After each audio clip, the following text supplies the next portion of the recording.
Hi, ഇപ്പം ഞാൻ papal seminar അകത്താണുള്ളത് കേട്ടോ.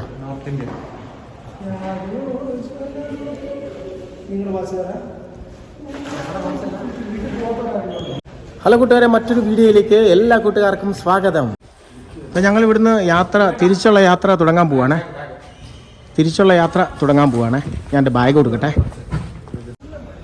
അപ്പോൾ ഞങ്ങൾ ഇവിടുത്തെ യാത്ര തുടങ്ങാൻ പോകുന്നത് ഇവിടുന്ന് കോലാപ്പൂർ വരെയാണ് പോകുന്നത് കേട്ടോ. ഇവിടുന്ന് ഏകദേശം 245 കിലോമീറ്ററുണ്ട്. അപ്പം ഇവിടുന്ന് യാത്ര തുടങ്ങുകയാണ് കേട്ടോ.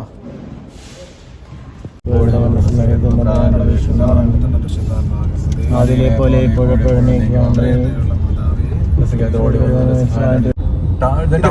മെയിൻ ടൗണിന്റെ ഭാഗമാണ് ഇതൊക്കെ. എന്നിട്ട് ഇതെന്ന് വെച്ചാല് കുറച്ച് കഴിയുമ്പോൾ ബോംബെയിലേക്ക് തിരിയുന്ന റോഡുണ്ട്. ബാക്കി നമ്മൾ സത്താറ റോട്ടിലാണ് പോകുന്നത്. സത്താറ റോട്ട് വലിയൊരു ഗുണമെന്ന് പറഞ്ഞു കഴിഞ്ഞാൽ ഇത്രയും വീതി ഉള്ളതുകൊണ്ട് കുറച്ചൊക്കെ ഒരു ആശ്വാസം. അല്ലെങ്കിൽ ഇവിടുത്തെ വണ്ടിയുടെ ഡ്രൈവിംഗ് വെച്ചേ ഇതാണ് ഇത് ബസ് സ്റ്റോപ്പാണേ. ഇത് ഈ കാണുന്ന കൂട് കറക്റ്റ് ഇവിടെ വന്ന് ബസ് നിൽക്കും. കൂട്ടി നമ്മൾക്ക് നേരെ പുറത്തോട്ട് കയറിയാൽ മതി അല്ലേ? ഒരു 2 ആഴ്ച മുമ്പ് ഇത് മുഴുവൻ സൂര്യകാന്തി ഇങ്ങനെ കാഴ്ച നിൽക്കുന്നുണ്ട്. ഭയങ്കര രസമായിരുന്നു. ഈ വശത്ത്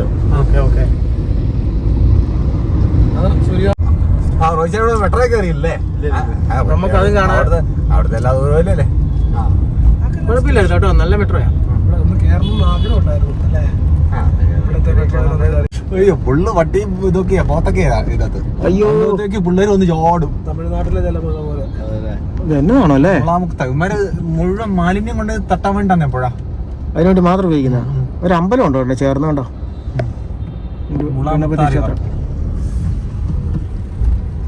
ഞങ്ങള് വൈകിട്ടാണ് ഇവിടെ ഇറങ്ങിയാക്കുന്നത്. വൈകിട്ട് ഇറങ്ങിയോട്ട് ഭയങ്കര ബ്ലോക്കാണ്. അല്ലേ തന്നെ ബ്ലോക്ക് ആയിരിക്കുമല്ലോ സാർ?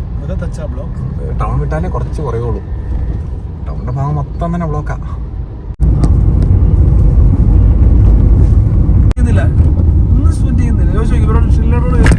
ഇല്ല, ഡ്രസ്സ് ചെയ്യാൻ മേടിക്കില്ലെന്നേ. ഈ പ്രാവശ്യം നല്ല ഒരു തുണി മേടിച്ചേ അച്ഛനെ. എന്നിട്ട് അവിടെ തയ്പ്പിച്ചിട്ട് നാശിപ്പിച്ച് കളഞ്ഞു. തുണിയൊക്കെ അടിപൊളി തുണി തയ്പ്പിച്ച് കഴിഞ്ഞപ്പം ഒരു ജുബ്ബ തയ്പ്പിച്ചത് കിട്ടി.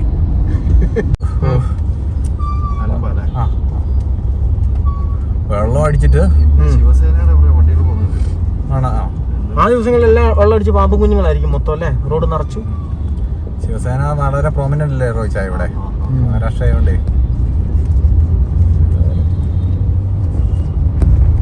ഇവിടുത്തെ ലോക്കൽ ബസ്സിൽ കയറിയായിരുന്നു അച്ഛൻ? ലോക്കൽ ബസ്സിന് കയറി. ഇലക്ട്രിക് ടൗണിൽ കൂടുതൽ ഇലക്ട്രിക്കാ.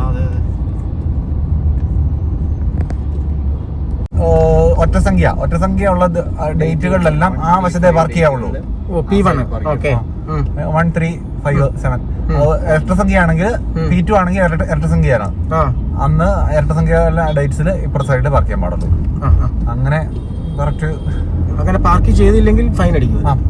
എന്റെ വണ്ടി വന്നിട്ട് ഇത് ചെയ്തിട്ട് പോയി, ലോക്ക് ചെയ്തിട്ട് പോയി, ടയർ ലോക്ക് ചെയ്തിട്ട് പോയി. ദൈവം. എന്നിട്ട് അതെങ്ങനെ അവരെ കോൺടാക്ട് ചെയ്യാൻ നമ്പർ വല്ലതും തരുമോ? കോൺടാക്ട് ചെയ്യാൻ നമ്പർ തരുമോ? ടയർ ലോക്ക് പിന്നെ എങ്ങനെ മനസ്സിലായേ? വണ്ടി എടുക്കാൻ നമ്മൾ ടയർ ലോക്കായി കിടക്കുമല്ലേ? എത്ര 1000 രൂപ ഫൈൻ അല്ലേ? 2000 രൂപ ഫൈൻ. എന്റെ ദൈവം. പക്ഷെ 1000 ഒതുക്കി സെക്യൂരിറ്റി. ഈ നമ്മള് ടിവിയിലെ കാണുന്ന പട്ടിയെ കൊണ്ട് നടക്കാൻ വരില്ലേ, ആ പരിപാടി. രാത്രിയിൽ കുറച്ച് കഴിയുമ്പോൾ ഇറങ്ങുന്നതേ. അപ്പൊ ആളില്ലല്ലോ, പോലീസും ഇല്ല. ആ സമയത്ത് കയറി പിടിക്കും. തിരക്ക് കുറഞ്ഞല്ലേ റോഡില്?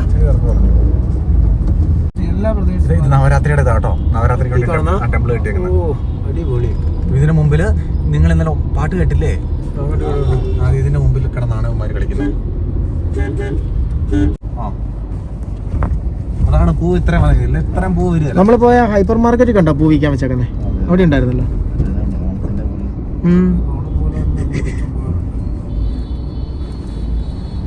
ദസറയുടെ സ്പെഷ്യൽ തിരക്കുണ്ടോ പോലും അതുകൊണ്ടാവും. ബാബു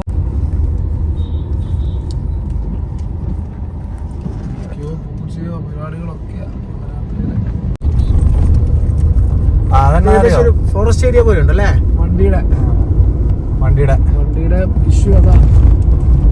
നമുക്ക് പണിയാണല്ലോ അത്. മുടക്കിയവൻ അതിന്റെ വില അറിയത്തുള്ളൂ, വിഷമം അറിയത്തുള്ളൂ.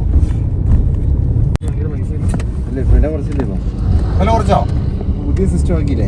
ആ ബാറ്ററിക്ക് പിന്നെ നമ്മളെ ബാറ്ററിക്ക് വില കൊടുക്കണ്ട, ബാറ്ററി മണി.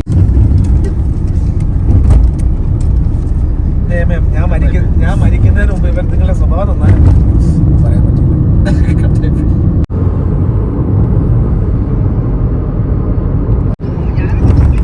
ആന്റി അല്ലല്ലേ, ഞങ്ങൾ അവിടെ ഇന്നലെ രാത്രി ഞാൻ നോക്കുമ്പോ ഭയങ്കര തുമ്മലടിക്കുക, കാരണം മനസ്സിലാവുന്നില്ല ഒരിക്കലും അങ്ങനെ.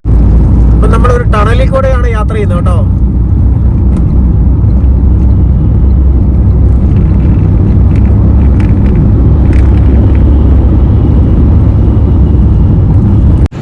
ഞങ്ങൾ വണ്ടിക്ക് എണ്ണ അടിക്കാൻ വന്ന എണ്ണ തീർന്നു. ഇപ്പം മഹാരാഷ്ട്രയിലും കർണാടകത്തിലൊക്കെ ഏകദേശം ഒരേ വിലയാണ്. കേരളത്തിനെ അപേക്ഷിച്ച് ഭയങ്കര വില കുറവാണ്. ആ പട്ടിയെ പേടിയുണ്ടോ? ഇല്ല, പട്ടിയെ പേടിയില്ല. എങ്ങോട്ടാ? അവിടെ പട്ടിയുണ്ടോ? ഞങ്ങളങ്ങ് പൂനെന്ന് യാത്ര ചെയ്തങ്ങ് ഇപ്പം ഞങ്ങളിങ്ങ് കോലാപ്പൂരിലെത്തി കേട്ടോ. കോലാപ്പൂരിൽ ഇപ്പം MST ഫാദേഴ്സിൻ്റെ ഒരു ആശ്രമത്തിലാണ് ഞങ്ങളിപ്പോൾ ഉള്ളത്. ഇപ്പോൾ ഇവിടെ സന്ധ്യ ആയതുകൊണ്ട്, രാത്രി ആയതുകൊണ്ട് ഞങ്ങളിപ്പം ഇവിടെ കിടക്കാൻ തീരുമാനിച്ചു. ഇപ്പോൾ രാത്രി എന്ന് പറഞ്ഞാൽ ഏകദേശം 12 മണിയാകാൻ പോവാം. നേരം പിറ്റേ ദിവസമായി 12 മണി.